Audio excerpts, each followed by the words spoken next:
আজ শেয়ার করব কাঁচা আম দিয়ে মুসুরির ডালের রেসিপি। রান্নাটা সাধারণ হলেও এই অতিরিক্ত গরমে দুপুরবেলা খাবার পাতে ভাতের সাথে খেতে লাগে অমৃতর সমান। আর সাথে যদি থাকে আলু মাখা বা যে কোনো ভাজা। নমস্কার বন্ধুরা, শ্বশুর বৌমা রান্নাঘর অ্যান্ড ব্লগ চ্যানেলে সকলকে স্বাগত। তাহলে কি করে তৈরি করব সেটাই দেখে নেওয়া যাক।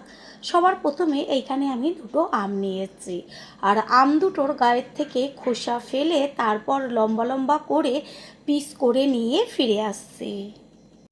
এখানে নিয়েছি মুসুরির ডাল। মুসুরির ডালের পরিবর্তে অন্য যেমন মটর ডাল, মুগের ডাল দিয়েও তৈরি করতে পারেন। ডালটাকে 5 থেকে 6 বার জল পাল্টে পাল্টে ধুয়ে নিয়েছি। এবার বেশি করে পরিষ্কার জল দিয়েছি, এটাকে সিদ্ধ করে নেব। ডাল সিদ্ধ বসিয়ে দিয়েছি, আর এই পর্যায়ে আমি ডালের মধ্যে কোনো কিছুই ব্যবহার করব না। আগে ডালটাকে সিদ্ধ করে নেব।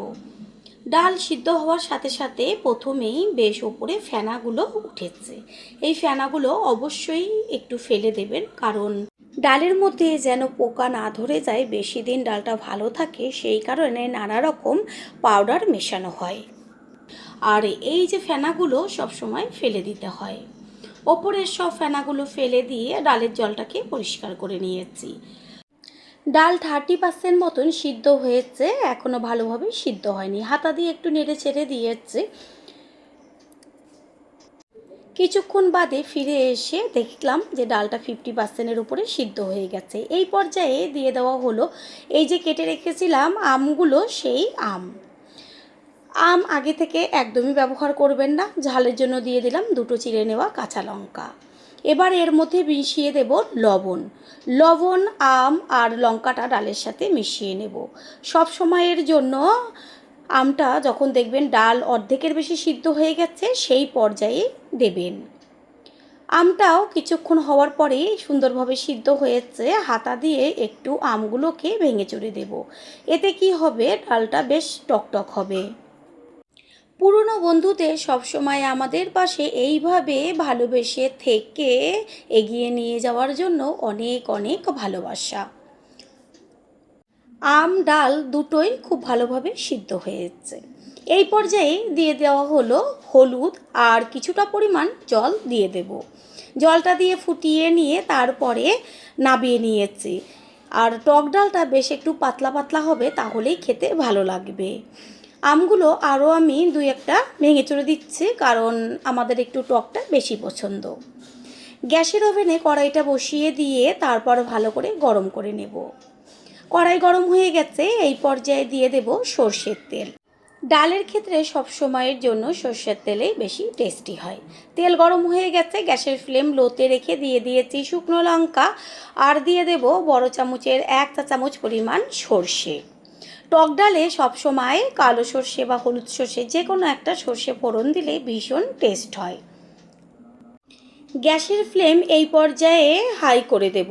তারপর হাতা দিয়ে ডালটাকে একটু নেড়ে চেড়ে নিয়ে এবার কড়াইয়ের মধ্যে আস্তে করে সম্বার দিয়ে দেব। ডালের সম্বার যত ভালোভাবে হবে ডাল তত টেস্টি হবে। সেই কারণে ডাল করার সময় সম্বারটা কিন্তু ভালো করতে হবে। এমনভাবে সম্বারটা দিতে হবে যেন পাশের বাড়ি পর্যন্ত সম্বারের গন্ধটায় ম ম করে। প্রথমবার যারা আমাদের চ্যানেল ভিজিট করছেন তাদের আন্তরিক শুভেচ্ছা ও অনেক ভালোবাসা। আমাদের রেসিপিগুলো যদি ভালো লেগে থাকে সাবস্ক্রাইব করে দেওয়ার অনুরোধ রইল, ও পাশে থাকা বেল আইকনে ক্লিক করলে পরবর্তী ভিডিওগুলো সবার আগে আপনাদের কাছে পৌঁছে যাবে। ঠিক এইভাবে গ্যাসের ফ্লেম হাই করে দিয়ে ডালটাকে টকবক করে ফুটাতে হবে।